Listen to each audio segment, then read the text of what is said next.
Before you move into the next thought, before you take the next breath, stay with me for a moment. There is a truth the Buddha discovered, a truth that cuts through noise, through confusion, through fear. A truth that reveals why the human heart aches, why the mind becomes heavy, why life sometimes feels too much to hold. It is not a truth wrapped in complexity. It is not buried in philosophy. It is simple, clear, direct, like a bell ringing in the quiet dawn. If you have been walking with wounds, if you have been waking up with tiredness in your soul, if your life has felt like a weight you can no longer carry alone, then this teaching is for you. Buddha said, life hurts because we cling. We cling to people, to outcomes, to moments, to identities, to the version of life we created inside our minds. Life hurts because we resist. Resist endings. Resist truth. Resist the changing winds. Resist the flow of what already is. Life hurts because we try to hold a river still. Hold a flame without burning. Hold a cloud without losing it. We try to hold life as if it will stay where we place it. But life is movement. Life is impermanence. Life is flow. Life is breath coming and going. Moments rising and falling. Connections beginning and ending. If your days have been heavy, if your heart has been trembling, if suffering has been following you, like a shadow you cannot escape, stay here with me. Let us walk into the Buddha's wisdom together, not to run away from suffering, not to pretend it does not exist, but to understand why it comes, where it arises, and how we can walk through it with clarity, with gentleness, with freedom. Let us begin. With an open heart and a quiet mind, ready to hear what the Buddha truly saw. The Buddha used the word dukkha, a word that carries more than one meaning, a word that holds a universe. Dukkha is pain, but not only pain. Dukkha is discomfort. Dukkha is pressure. Dukkha is the subtle feeling that something is off. Something is not quite right. Something refuses to fit the way we want it to. It is the aching of the heart. When expectations break, it is the tightening of the chest. When fear appears without warning, it is the heaviness in the mind. When hope dissolves, dukkha is the sense that life slips through our fingers, no matter how tightly we hold. It is found in the moment we love, while fearing losing that love. It is found in the joy we feel, while knowing joy will eventually fade. It is found in desire, longing, attachment, and the silent fear beneath them. Buddha did not describe suffering as punishment. He did not say it comes from gods, nor from fate, nor from someone else's actions. He said, suffering is a message, a signpost, a mirror, an invitation to look inward. Dukkha calls us not to despair, but to awareness, to clarity, to the beginning of liberation. It whispers, look closely, look honestly, look at where your mind is gripping, where your heart is closing, where your expectations are tightening around you. Buddha taught us that suffering is not the enemy. It is the light that reveals where we are asleep, where we are blind, where we are lost in illusion. And when we understand suffering, not run from it, not bury it, not deny it, then suffering becomes a teacher, a guide, a doorway to freedom. Suffering does not begin in the world. It does not begin in the weather, in the economy, in the behaviors of others. Suffering begins inside the mind, inside the stories we tell, inside the expectations we build, inside the attachments we refuse to loosen. Suffering begins when we cling to what cannot stay, a relationship that has reached its season, a moment that has already passed, a version of ourselves we have long outgrown, a dream that is no longer aligned with our path. We cling because the mind craves stability, certainty, ground. Even when life offers none, suffering also begins. When we fight what already is, when we argue with reality, when we say, "This should not be happening. Not to me, not now, not like this." The mind creates a world of should, and when life does not obey, we suffer, Buddha said. Pain is unavoidable, but suffering is optional. Pain is the event, the moment, the loss, the disappointment, the ending. Suffering is the echo, the replay, the mental movie we watch repeatedly, telling ourselves, "It should have been different. It could have been different. It must be different." Pain comes and goes. Suffering stays, because the mind keeps feeding it, holding it. Revisit, the mind says. Why did they leave? Why did I fail? Why was I not enough? Why did this happen to me? And the heart tightens. The breath shortens. The suffering grows. The mind clings. And the heart breaks. Not because of the world, but because of the grip. Buddha taught that when the mind releases, the heart begins to heal. When the mind understands, the heart begins to soften. When the mind awakens, the heart becomes free. Suffering does not begin outside. It begins in the way we experience the outside, through the lens of craving, fear, attachment, misunderstanding. When the lens becomes clear, the suffering dissolves. We suffer because we forget. We forget the most essential truth of existence. Everything changes. Everything moves. Everything breathes. Everything dissolves. We forget that nothing we hold will stay the same. Not our thoughts, not our bodies, not our relationships, not our dreams. We forget that we ourselves are changing every breath, every moment. And because we forget, we cling, we resist, we fight the natural flow of a world that is never promised permanence. We want the people we love to remain exactly as they are, never aging, never leaving, never disappointing, never changing. We want life to unfold exactly as we expect. We want a path without curves, a sky without storms, a heart without cracks.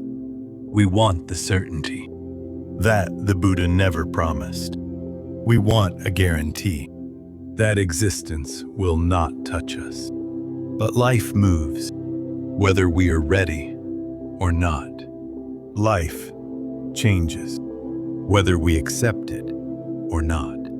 Life transforms. even when we cling with both hands. And in that clash between how life flows and how we want life to be, suffering is born. It is not change that hurts. It is resistance to change. It is not loss that breaks us. It is the refusal to let go. It is not uncertainty that frightens us. It is the insistence that life must be predictable. Buddha said, life's nature is to shift, to flow, to rise and fall, to appear and disappear. The wound forms, not because life shifts, but because we cover our eyes and beg it to stay still. A river does not cause suffering when it flows.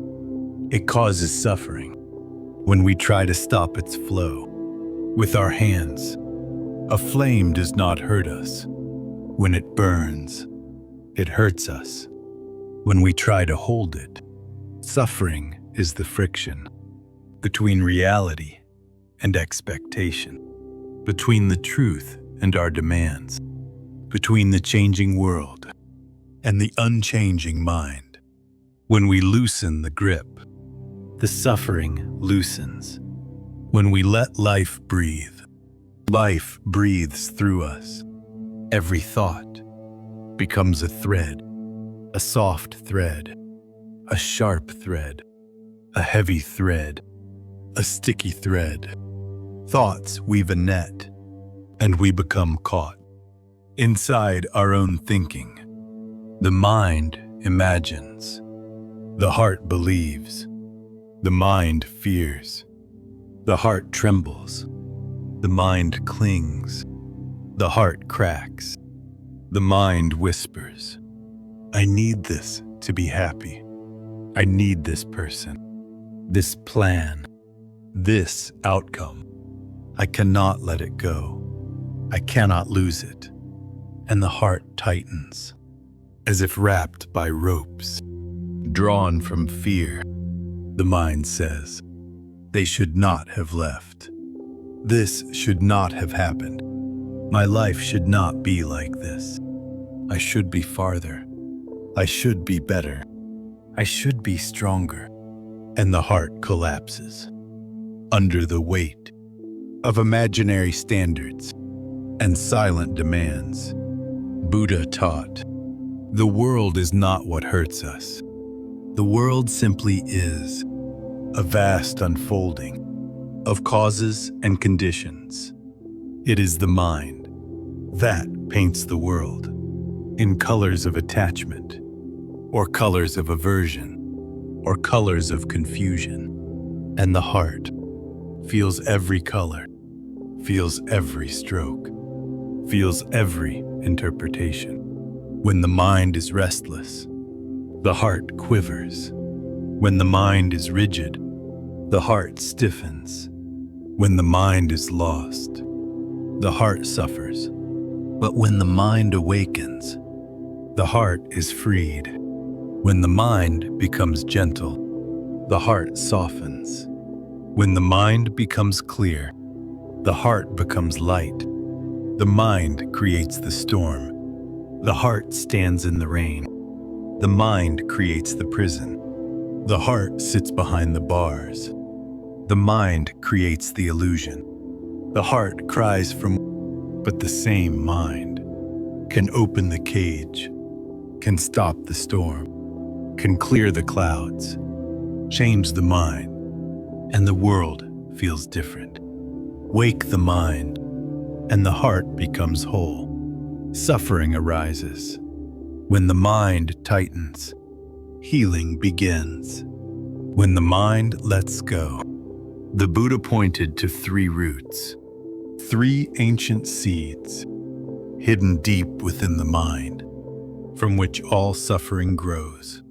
Craving, aversion, ignorance. Craving is the endless reaching, the wanting, the yearning for pleasure, for comfort, for validation. for importance, for love, for control, for the impossible promise that if we get enough, we will finally feel complete. Craving stretches the mind forward, into the future. I need that. I must get that. My happiness depends on that. And when the world does not obey, suffering appears. Aversion is the endless pushing away of discomfort, of uncertainty, of fear, of loss, of anything that threatens our illusion, of control. It is the voice that says, I do not want this, not this pain, not this truth, not this moment.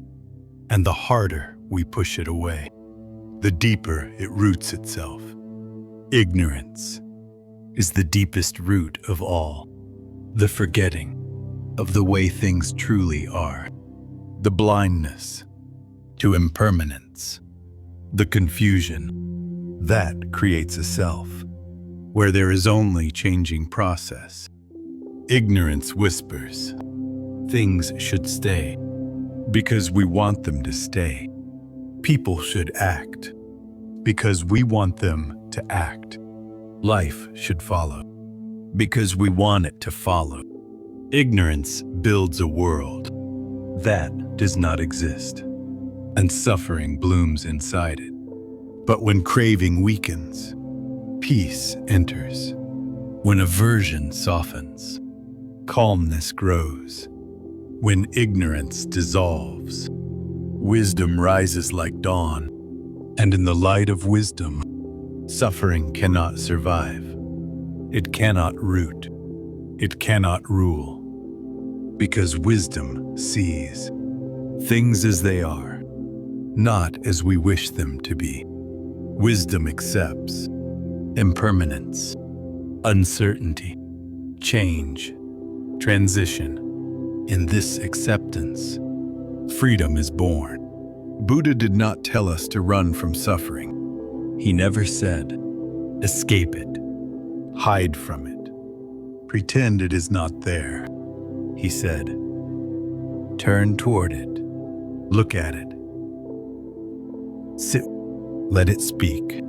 Suffering is not a wall. It is a doorway, a passage, an opening. But most of us run endlessly. We distract ourselves. We numb ourselves. We bury the pain. We silence the fear. We tighten our shoulders and keep walking. Yet the pain we avoid waits for us. The fear we bury grows in the dark. The truth we refuse becomes sharper over time. Buddha said, the only way out is through awareness, through understanding, through meeting the discomfort without turning away. So how do we walk through suffering? We start by seeing it without filters, without blame, without stories. Instead of saying, why is this happening to me? We say, this is what is here.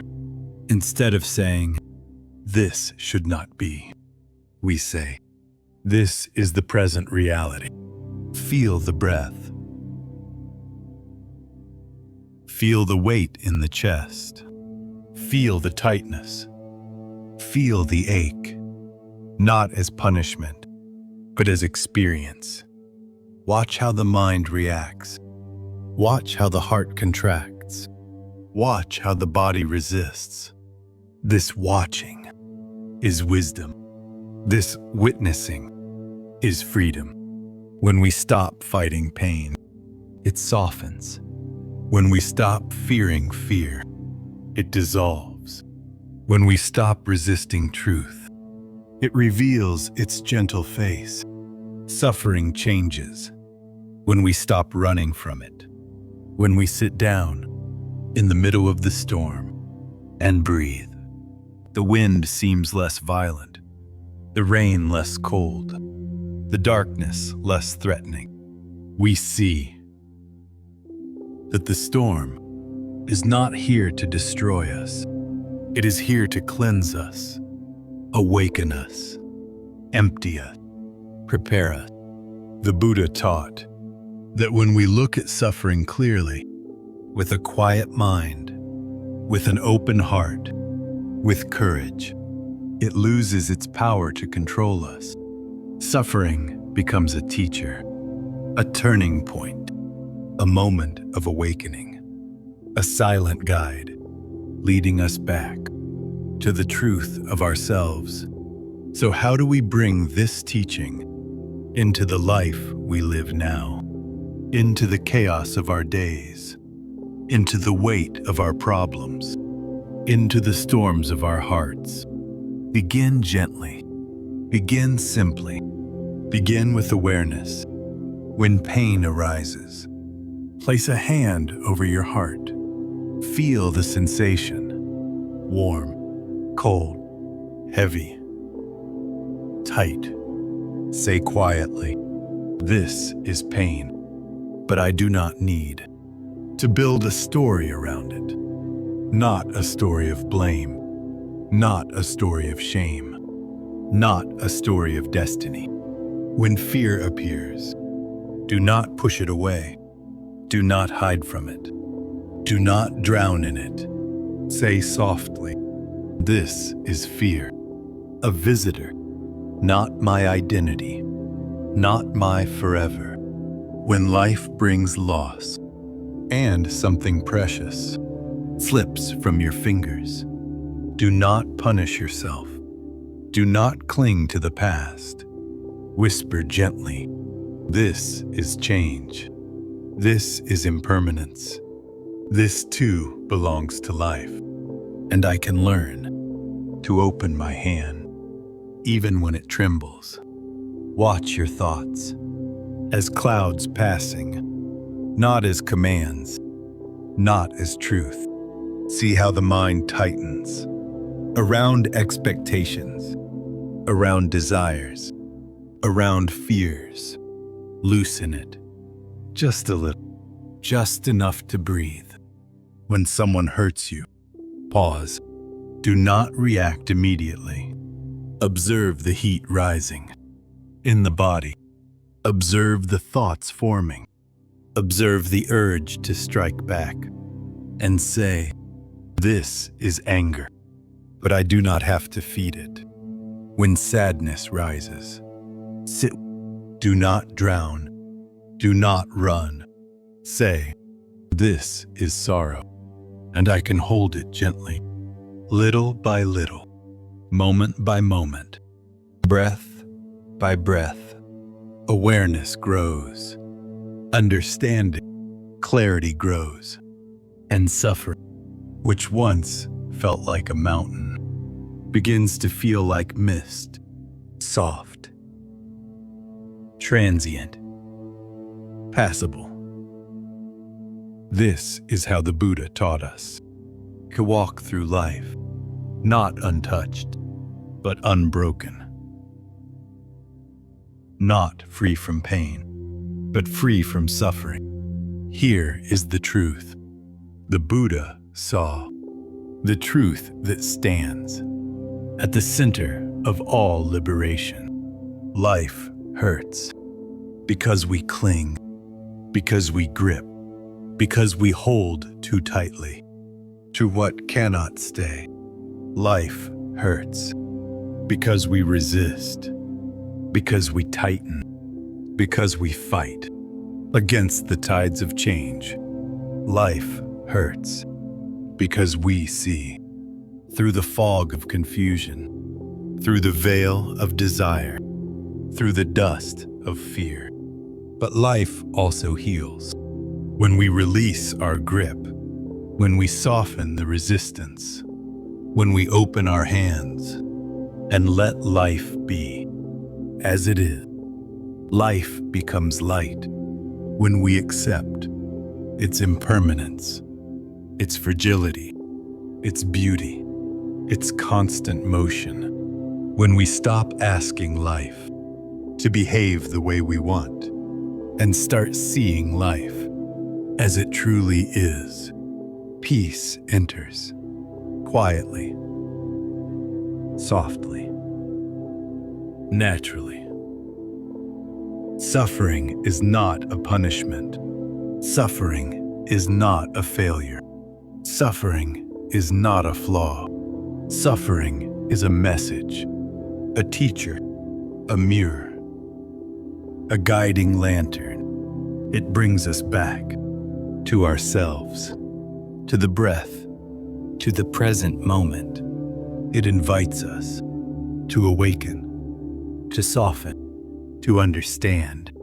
When we see suffering clearly, it loses its poison. It loses its weight. It loses its chains. And what remains is wisdom, is compassion, is freedom. You are not meant to be crushed by life. You are meant to awaken. You are not meant to drown in suffering. You are meant to see through it. You are not meant to fear change. You are meant to flow. This is the truth. That frees the heart. The truth the Buddha offered for all beings, everywhere, always. May your suffering become your teacher. May your wounds become your wisdom. May your fears become gentle guides, leading you back to the truth within. May your heart soften. May your mind clear. May the storms you face turn into silent awakenings. May light rise within you, like dawn breaking over a quiet mountain. May peace surround you. May clarity guide you. May wisdom walk beside you today, tomorrow, and in every breath of your sacred journey.